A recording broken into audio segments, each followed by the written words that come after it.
Welcome back to physics Giri and it's Anirban sir here. और आज हम ये डिस्कस करेंगे कि इलेक्ट्रोमैग्नेटिक वेव्स को प्रोड्यूस कैसे करते हैं। How can we produce electromagnetic waves.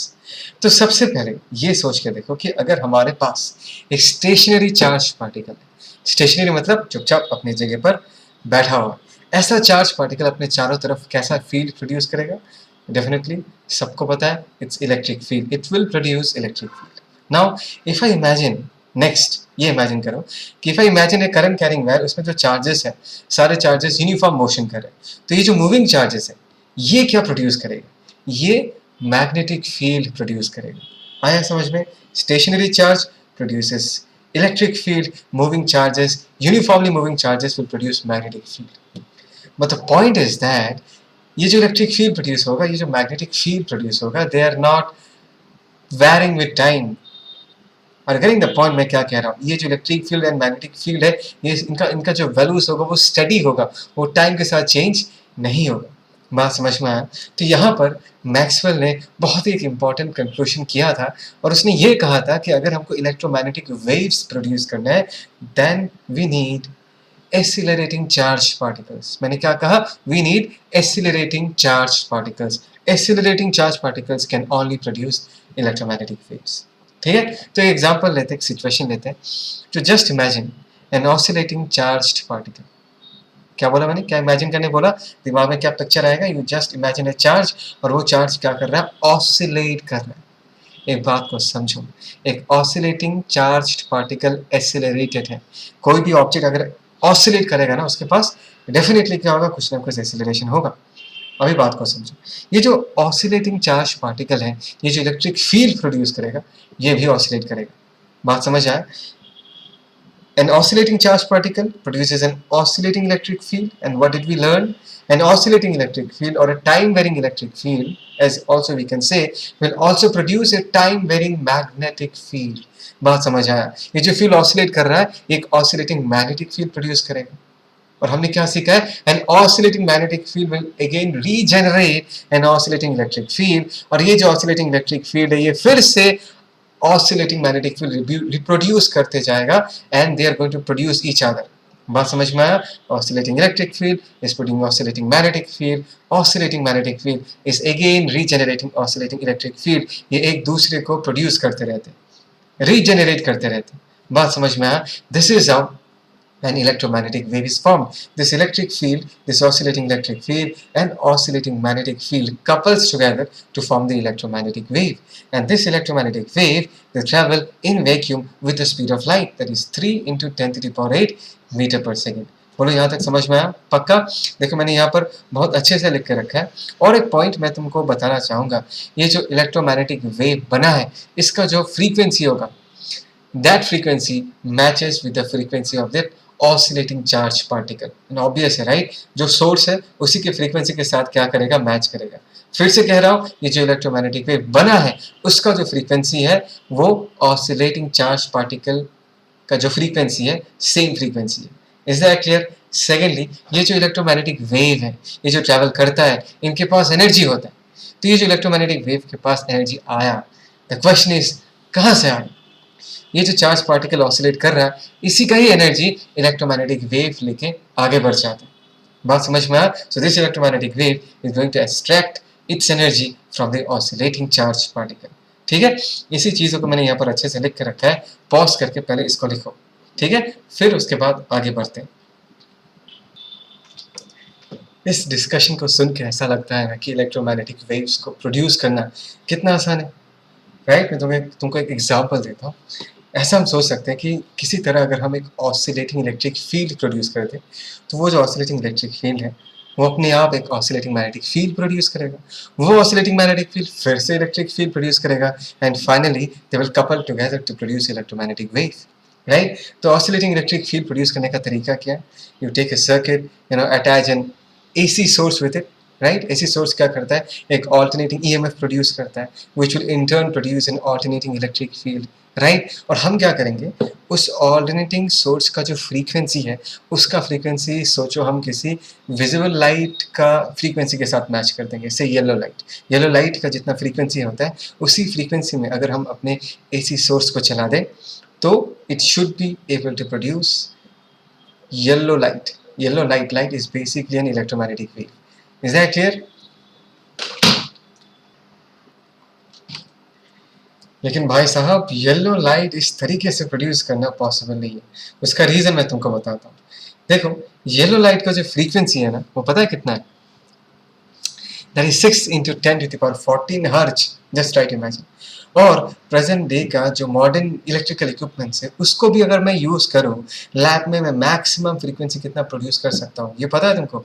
10 to the power 11 hertz. इससे ज़्यादा फ्रीक्वेंसी वाला एसी सोर्स हम है ही नहीं हमारे पास कि हम 6 into 10 to the power 14 hertz वाले फ्रीक्वेंसी का लाइट प्रोड्यूस कर पाए।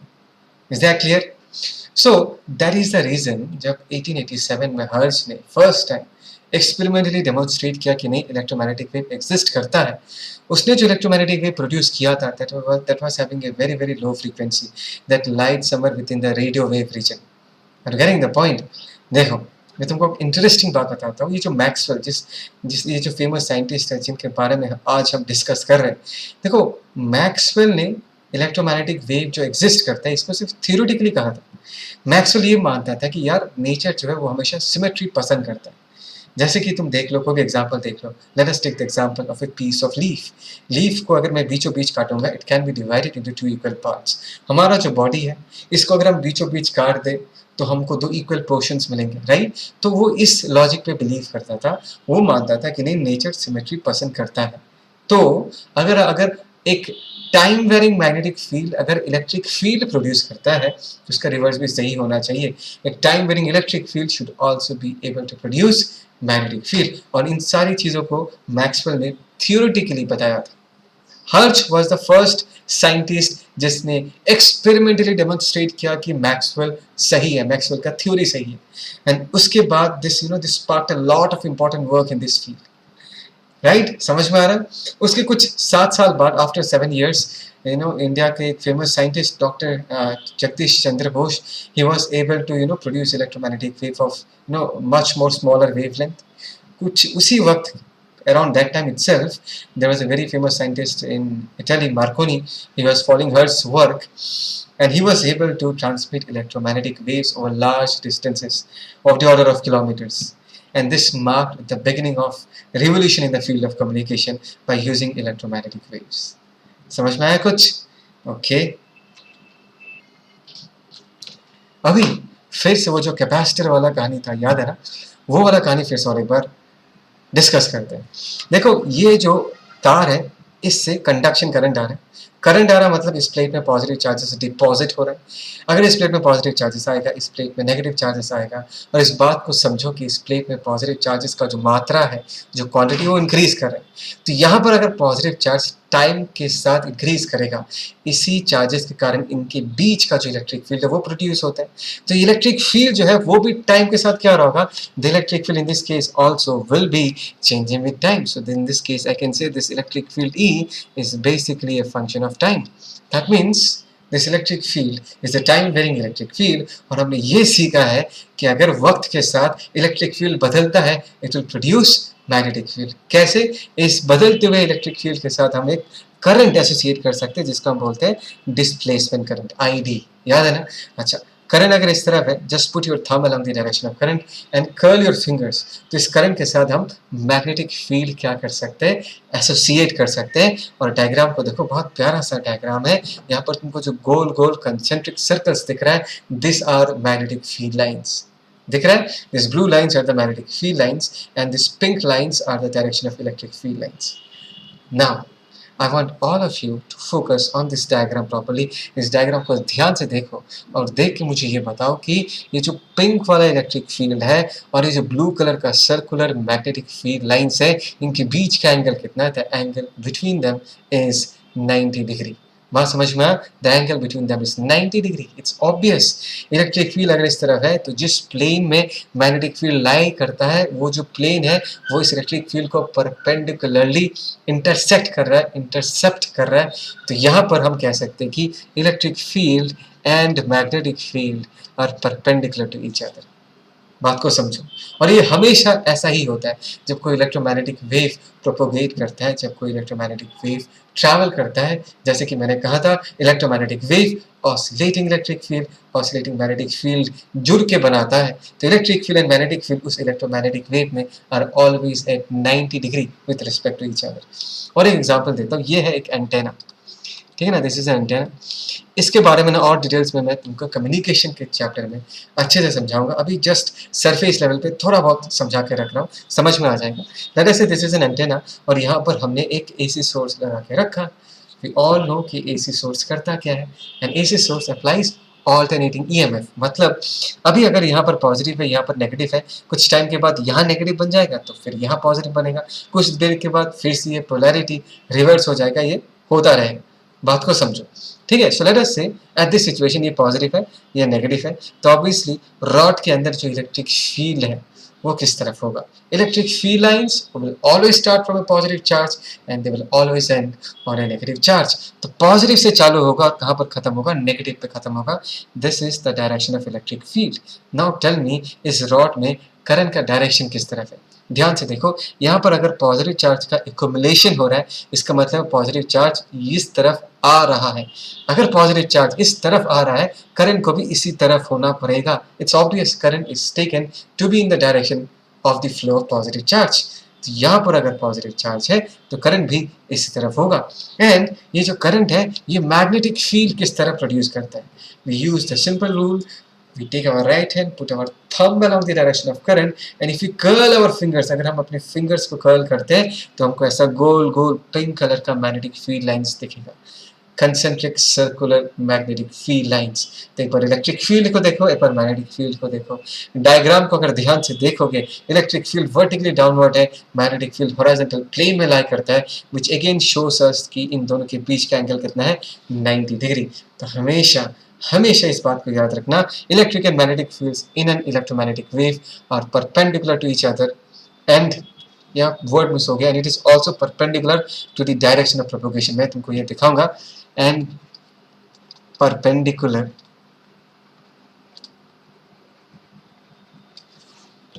To the direction of propagation. ठीक है, इस चीज को लिखो, फिर आगे बढ़ते हैं।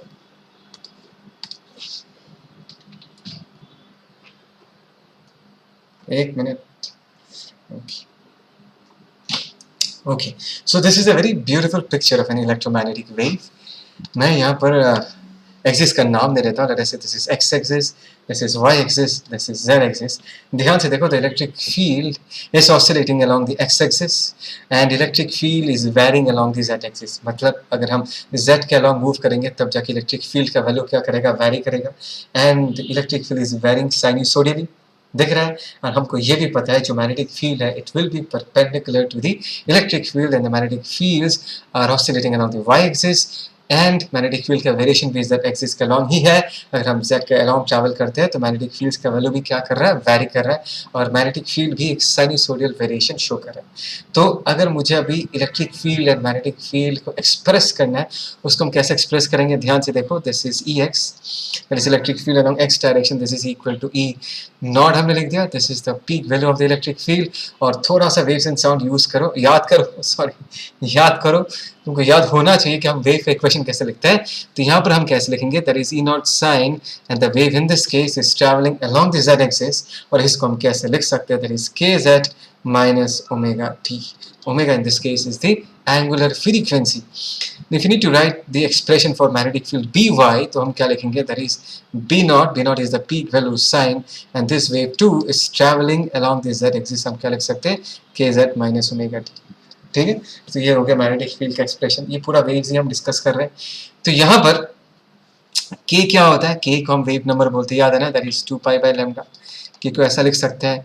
अभी अगर तुमको कोई पूछे what is velocity of the wave, तो हमको क्या करना है कि हमको z का कोफिशिएंट 1 बनाना है और t का जो कोफिशिएंट होगा that will be the expression for the speed. तो अगर हम k को कॉमन ले लेते हैं तो z का कोफिशिएंट 1 हो जाएगा और t का कोफिशिएंट क्या हो जाएगा, omega by k। So this is omega by k, this is the speed of the wave and we know that electromagnetic wave in vacuum will always travel with the speed of light, that is c। तो यहाँ पर हम omega को क्या लिख सकते हैं, k c लिख सकते हैं। और हमेशा याद रखना, हम c जो स्पीड ऑफ लाइट है उसको हम ऐसे भी एक्सप्रेस कर सकते हैं, that is root over of mu naught into epsilon naught, ऐसे भी लिख सकते हैं। बात समझ में आया? Okay fine. यहाँ पर और कुछ है क्या डिस्कस करने का, एक बार मैं बता देता हूँ। अगर अभी हमको लैम्डा फ्रीक्वेंसी और स्पीड ऑफ लाइट के बीच का रिलेशन निकालना है, लैम्डा पता है ना, lambda is basically the distance traveled by the wave in one full time period, right? तो हम यहाँ पर lambda equal to velocity हो गया c into time, capital T is the time period। तो यहाँ पर हम lambda by capital T को मैं c लिख सकता हूँ, and inverse of time period is nothing but the frequency, so lambda into frequency is equal to c। तो ये एक्सप्रेशन भी अच्छे से याद रखना। मैं बस कुछ एक्सप्रेशंस लिख के जा रहा हूँ ताकि तुमको कभी प्रॉब्लम ना हो, ठीक है? और एक चीज़ मैं तुमको बताना चाहूँगा यहाँ पर, magnetic field and electric field के पीक वैल्यूज के बीच का relation, and that is P not is equal to what, E not by C. ये सारा जो रिलेशंस है, आगे जाके एक चैप्टर आता है कम्युनिकेशन का चैप्टर, वहाँ पर हम इन चीज़ों को और भी अच्छे से डिटेल्स में पढ़ेंगे।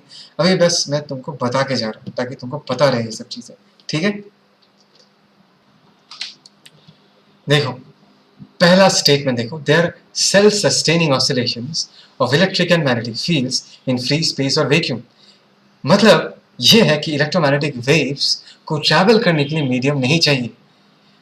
इलेक्ट्रोमैग्नेटिक वेव्स फ्री स्पेस या वैक्यूम में भी ट्रैवल कर सकते हैं। और ये बहुत बड़ा डिफरेंस है यार, बिकॉज हमने वेव्स एंड साउंड के चैप्टर में बहुत अच्छे से ये डिस्कस किया था, स्पेशली मैकेनिकल वेव्स को लेकर, कि अगर मैकेनिकल वेव्स को ट्रैवल करना है उनको मीडियम चाहिए होता है। Is that clear? Just remember sound waves. Sound waves are basically longitudinal waves, and when they travel in the form of what? Compression and rarefaction in the medium. Medium नहीं होगा तो sound travel नहीं कर पाएगा। मतलब मैं अगर बात कर रहा हूँ और तुम मेरे सामने हो और पूरे रूम को अगर मैं वैक्यूम बना दूँ तो तुमको सिर्फ मेरा मुंह हिलता हुआ दिखेगा, साउंड नहीं पहुंचेगा। मीडियम चाहिए होता है। Is that clear? रस्सी को एक एंड को पकड़ के जब हम मूव करवाते हैं, जब हम ट्रांसवर्स वेव क्रिएट करते हैं, ये जो ट्रांसवर्स वेव है ये रस्सी के थ्रू ट्रैवल करता है। रस्सी वाला मीडियम चाहिए इस ट्रांसवर्स वेव को ट्रैवल करने के लिए। पानी में जो रिपल्स क्रिएट होता है, देखा होगा ना, रिपल्स ट्रैवल करता है, पानी का सरफेस चाहिए ट्रैवल करने के लिए। तो ये आइडिया इतना कन्विंसिंग था कि नहीं, एक वेव को ट्रैवल करने के लिए मीडियम चाहिए, कि 19th सेंचुरी में साइंटिस्ट के लिए ये मानना कि इलेक्ट्रोमैग्नेटिक वेव बिना कोई मीडियम का ट्रैवल कर सकता है, ये इम्पॉसिबल था। तो वो लोग इतना कन्विंस्ड थे, उन्होंने एक हाइपोथेटिकल मीडियम ही इन्वेंट कर दिया कि नहीं, इलेक्ट्रोमैग्नेटिक वेव्स ईथर के थ्रू ट्रैवल करता है, ईथर, ETHER। और इतना कन्विंस्ड थे कि इसके ऊपर एक नोवेल भी लिख दिया गया। लेकिन फाइनली 1887 में माइकलसन एंड मॉले, उन्होंने अपने एक फेमस एक्सपेरिमेंट किया जहां पर उन्होंने ये प्रूव कर दिया कि ether, this hypothetical medium through which electromagnetic waves is supposed to travel, does not exist. They proved that electromagnetic waves can travel in vacuum or free space. Are you getting the point में क्या क्या? Now the next question is, sir, क्या electromagnetic wave किसी और medium के through travel नहीं कर पाएगा? ये तो समझ में आ रहा है कि सर वैक्यूम के थ्रू ट्रैवल कर सकता है। What about any other medium? ये डेफिनेटली ट्रैवल कर सकता है। लाइट एक इलेक्ट्रोमैग्नेटिक वेव है, ग्लासेस के थ्रू ट्रैवल नहीं करता, डेफिनेटली करता है। तो अगर इलेक्ट्रोमैग्नेटिक वेव किसी और मीडियम के थ्रू ट्रैवल करे तो फर्क किस पे पड़ेगा? फर्क पड़ेगा उनकी स्पीड पे। The speed of the electromagnetic wave is going to change. Now if you remember, मैंने कहा था कि स्पीड का जो एक्सप्रेशन था, वो क्या था? That was v equal to root over of, in fact v लिखना गलत होगा, हमने ये कहा था कि फ्री स्पेस में electromagnetic wave they travel with the speed of light, so c equal to root over of mu naught into epsilon naught. ये expression था। mu naught is a property of vacuum, epsilon naught is also the property of vacuum. अभी अगर medium बदल जाता है तो हमको सिर्फ mu naught को mu से रिप्लेस करना है, epsilon naught को epsilon से रिप्लेस करना है। बात समझ में आया? Because this are actually properties of the medium. In that case, the velocity of light will be written as 1 by root over of mu into e. Thus, velocity of light depends on the electric and magnetic properties of the medium. Velocity of waves in vacuum is always a constant, and that is equal to what? 3 into 10 to the power 8 meter per second. यहाँ pause करो और इस चीज को लिख के रखो। आगे बढ़ते हैं। Okay. Now you need to understand something. देखो, just imagine an electromagnetic wave and you should be able to see that beautiful picture जो थोड़ी देर पहले मैंने तुमको दिखाया था कि electromagnetic wave is actually comprising of oscillating electric fields and magnetic fields. और मैंने तुमको ये चीज़ बहुत अच्छे से बताया था कि whenever there is a electric field in a region, there will be some energy density associated with the electric field. याद है ना? That is half epsilon naught into E square. Right? This is the energy density in a region of electric field. And what is the energy density in a region of magnetic field? That is B square by 2 times of mu naught. याद है ना? तो जहां पर भी electric field होगा, जहां पर भी मैग्नेटिक फील्ड होगा, उस रीजन में कुछ ना कुछ एनर्जी होगा.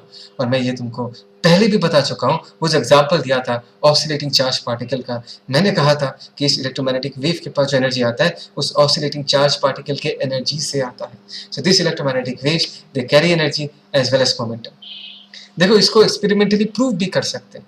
अगर हम इलेक्ट्रोमैग्नेटिक वेव को कुछ ऐसे रीजन से पास करें जहां पर चार्जेस प्रेजेंट हो, वो सारे चार्जेस जो है वो मूव करना चालू करेंगे. बिकॉज इलेक्ट्रिक फील्ड उन चार्जेस पे क्या कर देगा? फोर्स लगा देगा. तो अगर वो लोग मूव कर रहे हैं, मतलब उनके पास एनर्जी है. बात को समझो. सो the end line is that electromagnetic waves, उनके पास एनर्जी होता है, उनके पास मोमेंटम भी होता है. तो तुम मुझे नेक्स्ट क्वेश्चन ये पूछ सकते हो कि सर, अगर आप ये कह रहे हो कि इलेक्ट्रोमैग्नेटिक वेव्स के पास मोमेंटम है, तो अगर इलेक्ट्रोमैग्नेटिक वेव जाके किसी सरफेस पे गिरता है, टकराता है, तो उसका मोमेंटम बदलेगा. तो अगर मोमेंटम बदलेगा, न्यूटन ने कहा था फोर्स लगेगा. Force is equal to rate of change of momentum. तो कहीं पर अगर लाइट गिरता है, कहीं पर अगर इलेक्ट्रोमैग्नेटिक वेव गिरता है, उस जगह पर फोर्स लगना चाहिए, उस जगह पर प्रेशर एक्सर्ट होना चाहिए. एंड यस, होता है. इन चीजों के बारे में हम आगे जाके और डिटेल्स में पढ़ेंगे. इस चैप्टर में नहीं, आगे के चैप्टर्स में जाके पढ़ेंगे. और इस प्रेशर को हम कहते हैं रेडिएशन प्रेशर. क्या कहते हैं? रेडिएशन प्रेशर कहते हैं. बट ये प्रेशर इतना कम होता है कि हम उसको डिटेक्ट नहीं कर पाते. Is that clear? देखो, यहाँ पर एक स्टेटमेंट है. If the total energy transfer to a surface in time t is u, it can be shown that the magnitude of the total momentum delivered to the surface for complete absorption is momentum p equal to u by c. ये भी derive करूंगा, लेकिन इस chapter में नहीं, अभी सिर्फ जान कर रखो. ठीक है? u by c. देखो, इलेक्ट्रोमैग्नेटिक वेव्स का बहुत बड़ा इंपॉर्टेंस, बहुत बड़ा इंपॉर्टेंस है इन द सेंस दैट ये जो इलेक्ट्रोमैग्नेटिक वेव्स है ना, they can carry energy along with them. इनके पास एनर्जी होता है और ये एनर्जी कैरी करता है, प्रोपोगेट करता है एनर्जी को अपने साथ लेके. राइट? जब रेडियो स्टेशन से रेडियो सिग्नल्स निकलता है या टीवी के सिग्नल्स निकलते हैं, वो लोग एनर्जी लेके निकलते हैं. हमारे अर्थ में लाइफ कैसे पॉसिबल है? सन से जो लाइट हमारे तक पहुंचता है वो तो एक इलेक्ट्रोमैग्नेटिक वेव है. तो सन का एनर्जी कैरी करके वो अर्थ तक पहुंचता है. And that is the reason कि अर्थ में लाइफ पॉसिबल है. और गेटिंग द आइडिया, ये कितना ज्यादा इंपॉर्टेंट है. Right? So this is the beauty of electromagnetic waves. इस पर्टिकुलर वीडियो को मैं यहाँ पर ही कंक्लूड करूंगा. I hope you enjoyed this video. Please share the video and I would really appreciate that. अगर कोई भी डाउट हो, please feel free to comment. I will get back to you. Take care. Bye.